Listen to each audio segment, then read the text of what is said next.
Hi, yeah.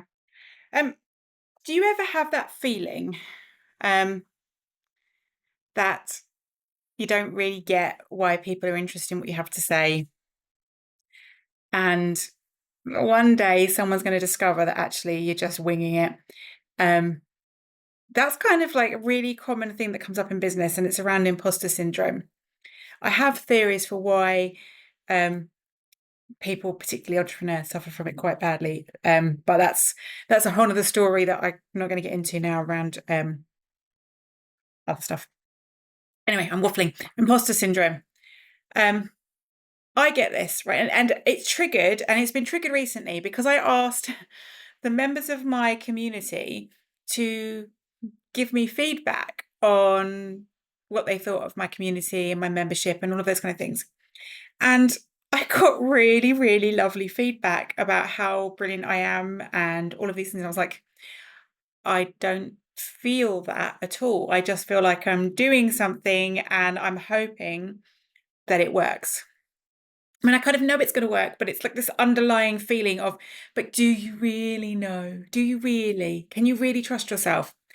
And I think it's important to say that imposter syndrome is really, really normal, and that most people will suffer from imposter syndrome at some point in their life, if not on a regular basis.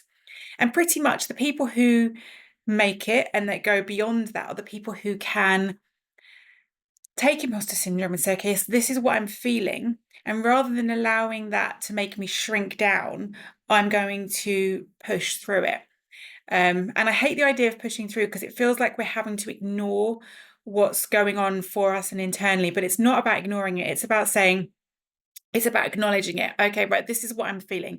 I feel imposter syndrome right now, but that doesn't have to stop me taking an action forward, because one day I won't feel like an imposter doing this thing. I might feel like an imposter doing that thing, but this thing will be like, well, yeah, I've been doing that for years. So of course I know how to do that. And just remembering that's when you start to feel imposter syndrome. And this is really important to know, it's because you're pushing your boundaries. You're going beyond where you feel comfortable. So you're going beyond your comfort zone. And anyone that's worked with me quite a bit knows I talk quite a lot about your comfort zone and always trying to push outside it. But every time you push outside that comfort zone, something like imposter syndrome will come up, because you'll think, well, actually, maybe I'm not ready. Maybe I'm not ready to go there because I don't know everything and I'm not an expert. And so maybe I should pull back into here, into my comfort zone. And so when we can acknowledge that, okay, well, this is a fear of stepping outside my comfort zone, this is a fear of going further, then we can say, okay, right, I'm not going to allow that to stop me, because I don't need to allow it to stop me, because it's something that is happening, but it's the fear of moving forward. And if I can keep going, then that fear will diminish. It's like everything we do. It's new, it's scary. When we've done it 100 times, it's straightforward and it's easy. And it then becomes in our comfort zone. So we're always looking to expand our comfort zone. And when you're in business, the truth is, right, we are always stepping outside our comfort zone to some extent, because if we were staying inside our comfort zone, we wouldn't be growing. Our business wouldn't be growing. We wouldn't be growing as people, and we wouldn't be getting where we want to get to. So if you are serious about growing your business and you're serious about getting somewhere, then this is where you have to actually say, okay, right now I need to accept the fact that every step I take forward is going to be scary. Every time I do this, I'm going to feel like I don't deserve it. I'm not worthy. I'm not good enough. I don't know this stuff. But you acknowledge that. And then you say, do you know what? That's only because I'm scared. And then when you do that, you can just say, okay, right, what have I achieved so far? Because I think I don't deserve this and I don't deserve that and I'm not ready for this. What have I done to get me to this point? Why am I here? And start to acknowledge those achievements. Start to acknowledge the good things that you've actually done, because that's going to make a difference as well. Because you're going to say, oh, okay, yeah, I did do this and I did do that.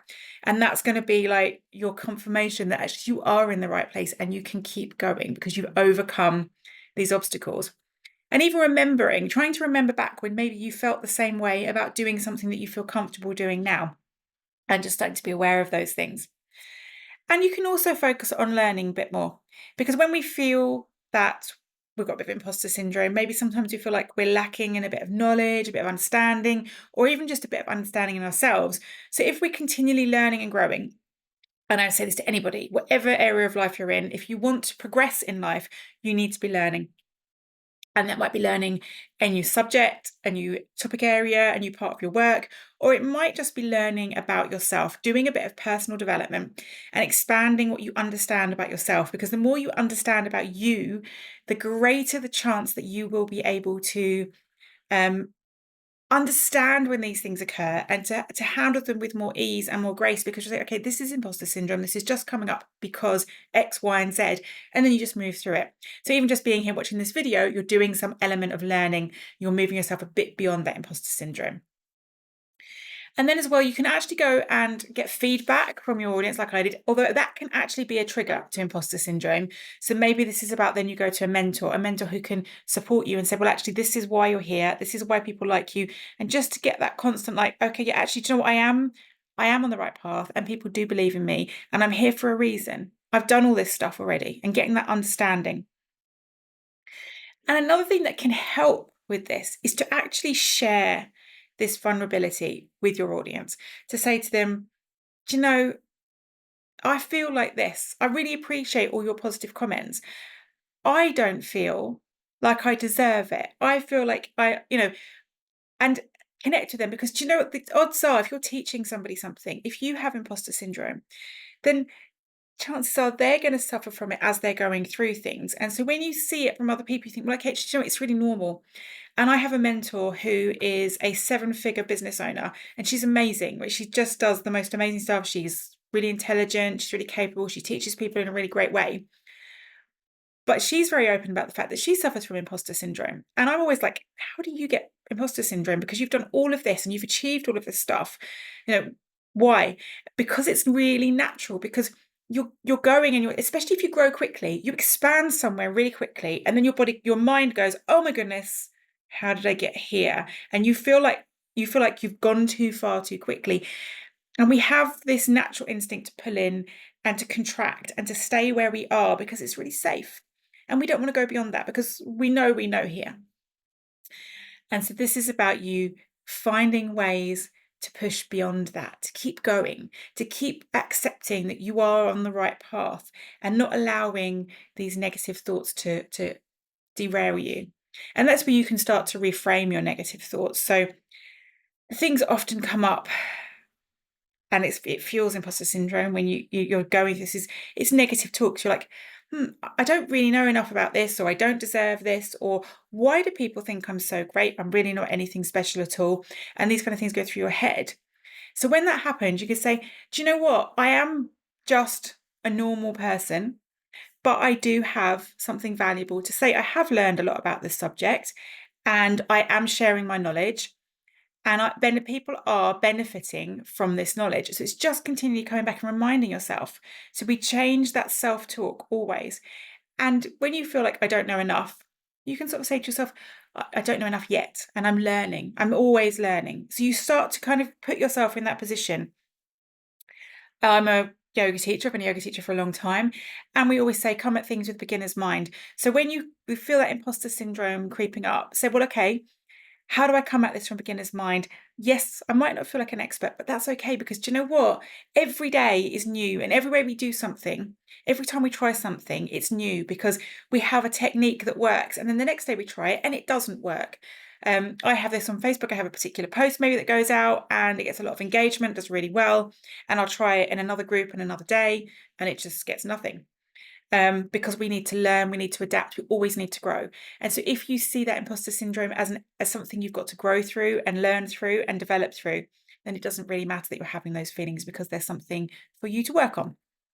So anyway, I'm gonna stop there. This is just about a little bit of embracing your imposter syndrome. So I'd like you to, if you are experiencing imposter syndrome, to acknowledge it, to accept it, to switch any negative self-talk that you're having to try and make it into a more positive way of being.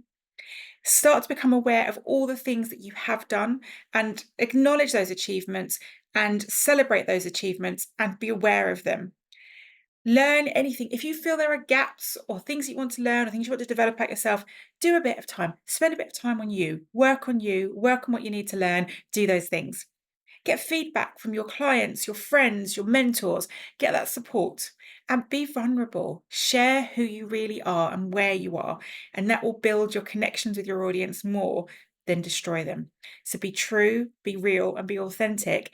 And then you're never going to be an imposter because you're just being you. And that's the best way to come through it. Embrace who you really are and share who you really are and connect with the people who are going to understand who you really are.